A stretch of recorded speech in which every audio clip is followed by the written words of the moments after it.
Good morning, everybody. Thanks for coming back or coming in. I'm Ellen Wall-Parker, if you're new today. And it's my pleasure to introduce for our Coffee with the Board member, CPR's brand new chair of the board, Craig Glidden. Craig is Executive Vice President and General Counsel of General Motors Company, where he is responsible for global public policy and corporate sustainability, in addition to his role leading GM Legal. Craig has been on our board since 2017 and is the perfect person, not only because of his role, but what GM has been doing to speak this morning. You know, Craig's perfect for speaking this morning, given his role and what GM is doing in the world of technology, sustainability, and responsibility. Sorry, I'm having trouble articulating this morning. So with that, I'm going to turn over our coffee 15 minutes with Craig. Great. Thank you, Ellen, and good morning, everyone.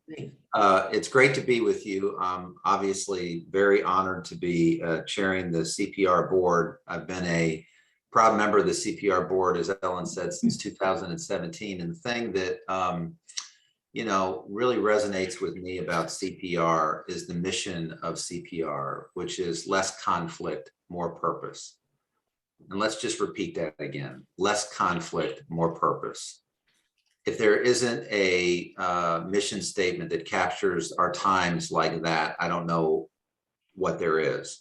And so I think all of the work and thought leadership that CPR brings to bear to fulfill that mission is just terrific. And I am so glad to be a part and helping in the process of advancing that mission for CPR.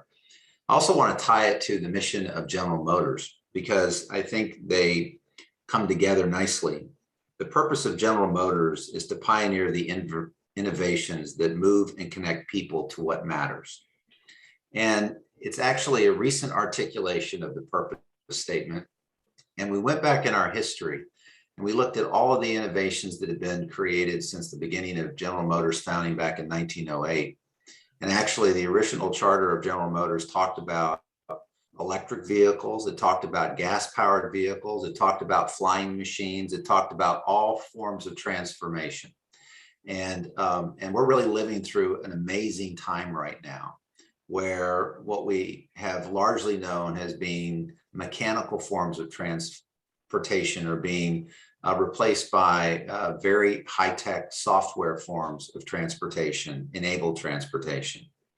So our mission is rooted in history. It focuses on innovation, and it's for the benefit of the people. And today, we're utilizing that technology to fulfill our purpose and achieve our vision of zero crashes, zero emissions, and zero congestion. And just to give you an idea of some of the things that we're doing in that regard, as a company, we've committed to cease the production of internal combustion engines and light-duty vehicles by 2035. We were the first company to come out and really say that. Other companies have followed. And we have also committed to have 50% of our vehicles be electric vehicles by 2030. We've committed $35 billion, and that's just the beginning. There's more coming, where we're going to be investing in the future technology of the industry, investing in electric vehicles, investing in autonomous vehicles, and really trying to bring to reality that vision of zero crashes, zero emissions, and zero congestion. And the thing that is interesting about this journey for the company, and for me personally, is that the lawyers are actually at the forefront of a lot of this, because we have to kind of create a new ecosystem in which this new transportation reality can exist. And that ecosystem includes all things that you would think are important, including the regulatory space, the supplier base, the dealer body, obviously customers, which are at the center of it all. And the way in which those relationships are defined and any friction in those relationships are resolved is why CPR and the mission of CPR is central to, I think, what General Motors is attempting to do. Make no mistake, what you're seeing now in the automotive space is probably the greatest technological innovation in a legacy industry ever in the history of mankind. And it is requiring tremendous capital, tremendous skill, tremendous personnel to really accomplish it. It's complicated. It's very multifaceted, and there are many parties involved throughout the entire process. One of the things that I think is so great about CPR's mission and how it speaks to less conflict is, you may have seen the pledge on some of the pledge for trying to get to a resolution of disputes before they become ripe enough for an arbitration or other proceeding. And I think that's very important, because there has to be an opportunity to collaboratively work with parties to get issues resolved up front. And to the extent we're able to do that and build that into our contracts, that will make for a more agile transition as we move into the future.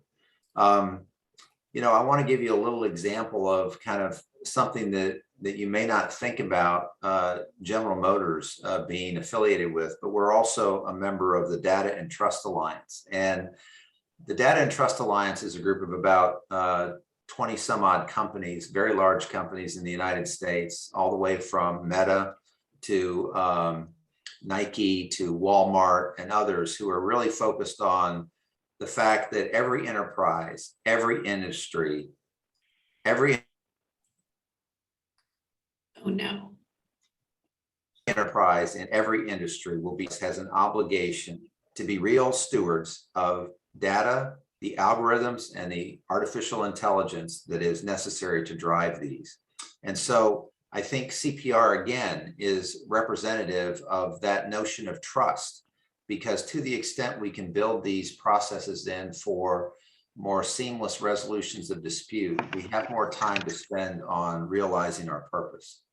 In a discussion, panel discussion that's going to happen later in the presentation this morning, Amy Nolan Needham, who is our lead lawyer for labor and employment at GM, is going to talk about how, working with that particular group, we've been able to endorse a guideline that addresses bias and algorithmic safety in mitigating bias in the workforce decisions. And all of those things are really related to the technological revolution that we're seeing happen in our business, and this notion that every enterprise is a data enterprise, is a technological business. CPR as a thought leader in how we pursue less conflict is indispensable. As we think about how we're going to reposition our companies for this future, I think it's important that we look at the way in which disputes are resolved, the way in which they're escalated and addressed before problems arise.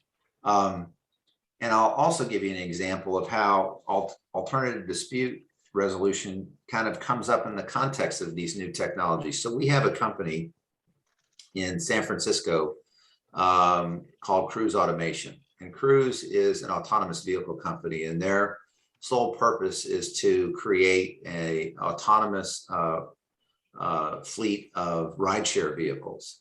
Think of Uber and Lyft without a driver.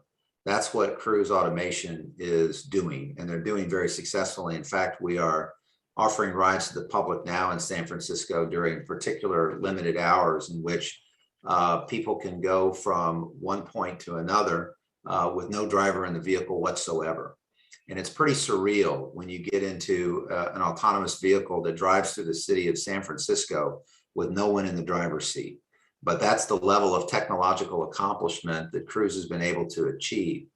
And one of the things that we're going to have to do with respect to scaling that business is we're going to have to get certain legislation that allows for the increase in the number of autonomous vehicles to be amended. And we were attempting to do that a number of years ago.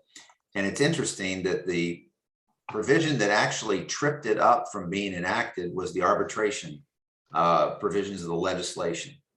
And the trial lawyers were opposed to the use of arbitration to resolve customer disputes or other disputes that may happen as a result of incidents involving autonomous vehicles. I think we ultimately got to a workaround that we'll be able to use in order to still get the legislation passed, and we're trying to advocate for it now. But it shows that we were trying, in the context of a new technology, to use alternative dispute resolution to make the customer experience better and to hopefully resolve disputes in a way that would engender trust in the new business that we were launching.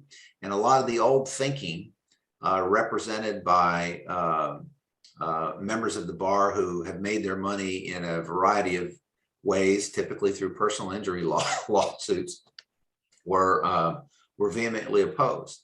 And the point here is that as we continue to use these new technologies, we have to think about what are the dispute resolution mechanisms that we're going to deploy with them.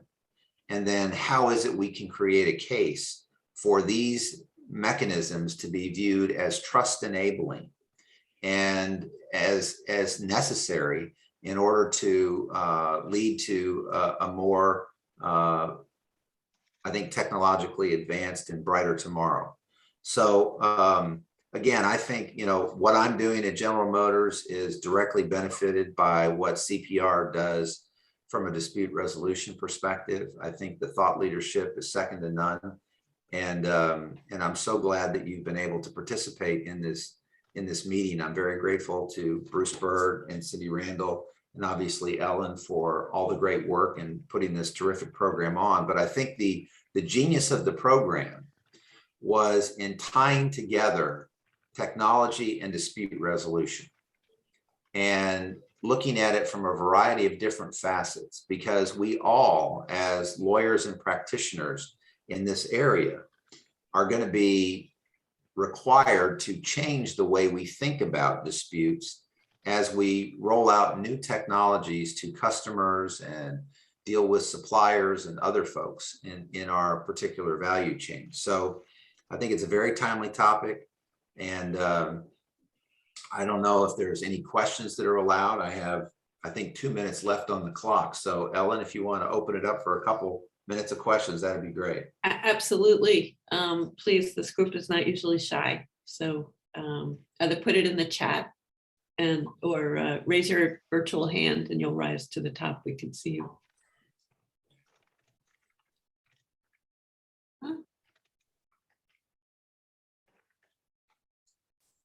Okay. Can't believe no question. Oh, sorry, go ahead. Good. Well, maybe this is perhaps as much a philosophical question as a legal question, but who bears responsibility for the choices that artificial intelligence makes? Whether it's the choice to stop at a stop sign or to run a stop sign, to hit a pedestrian in favor of saving the passengers of the vehicle, or to preserve the pedestrian in favor of, well, you know, the opposite. Who bears responsibility for AI choices? Well, I think that's a great question, and it's the trolley dilemma that people talk about in connection with autonomous vehicles. But I think at the end of the day, you know, for the conduct of the vehicle, the writer of the code, the owner of the vehicle, the person responsible for the automated driving system is responsible for how that vehicle behaves in the environment. What we're finding, frankly, is that, you know, there's going to be a very interesting period where autonomous vehicles are on the road while human-driven vehicles are on the road. And right now, 94% of all accidents are caused by human error, not vis-a-vis autonomous, but just generally. And so the autonomous vehicle has to anticipate some reasonable amount of you know, it can't assume that everything else on the road is going to be perfect. So it has to have evasive capabilities that deal with people who are not following all of the autonomous vehicle will be programmed to follow all traffic laws, but other people will not. And so it has to be able to deal with people who are running through stop signs or other things. And so I think at the end of the day, it has to be responsible for the behavior. The company is responsible for the behavior of that vehicle in the space.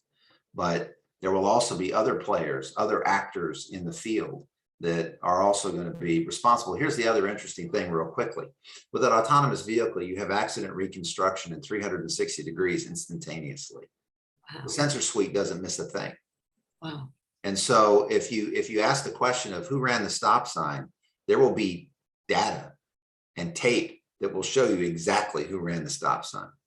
It'll also show you who was on the street corner. It'll show you what color pants they were wearing. I mean, it's incredible. And so we're really moving into a new era. But I do think, obviously, the vehicle manufacturer and owner has a responsibility for the code that's in the vehicle. Alan, is your hand up? Yeah. So maybe we could just take another moment here. Thank you, Craig. And that's fascinating. I'm also just sort of in a more practical way, this unbelievable transformation that the company is undergoing. Tell us what that means for the workforce. I can only imagine. I mean, I don't know how many people you employ all told, but I'm assuming it's a very large number. And as you become more of this technology company, just give us a little sense of what that has meant for the workforce, training, disputes that come up, things that you have to engage in with your workforce. It's been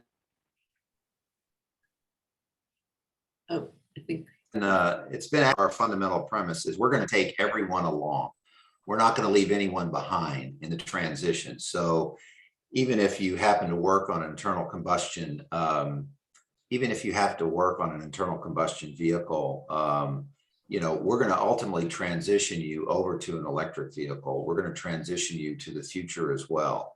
And so we've got great union partners that we work with that are on board with this. We don't think that this is going to result in a loss of employment. We think it's going to result in a gain of employment. And moreover, in terms of the skill sets, we obviously are trying to bolster and buttress some of those skill sets. We're going to hire about 11,000 people this year. And most of them are going to be in the tech disciplines, software disciplines. And so I think it's a very exciting time of growth at the company, but we're also not at the same time, laying off a whole bunch of people. So we're wanting to bring everyone along as we do this, because we think that's the right thing to do for the company and society. I think there was one last question from Jim. There is, and I was going to say, we can take this question. Does the data generated by the vehicle create a privacy issue? And the follow-up is, have you received subpoenas from law enforcement? Thank you for that. Yes, there are privacy issues associated with the data. And so we have to be very vigilant. There are also significant cybersecurity issues that I know is another topic of discussion here during the meeting that we have to be very vigilant about. We take that extremely seriously. The robustness of the privacy protections that are in place. We're not selling data for any of the vehicle data that comes off of the autonomous vehicles. We do cooperate with law enforcement to the extent possible. We have largely not received a lot of subpoenas, but if you can imagine, if you're driving around San Francisco with 360 degrees visibility, if there is a pedestrian incident that doesn't involve the vehicle, the car is going to get a picture of it.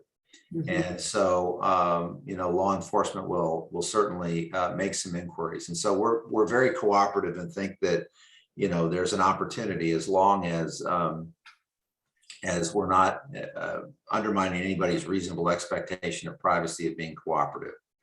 So anyway, I know I've overrun my time. I thank you all very much. I wish you have a great balance of the day in the conference, and thank you again for the time this morning. Thank you, Craig, very much. Bye-bye. Bye.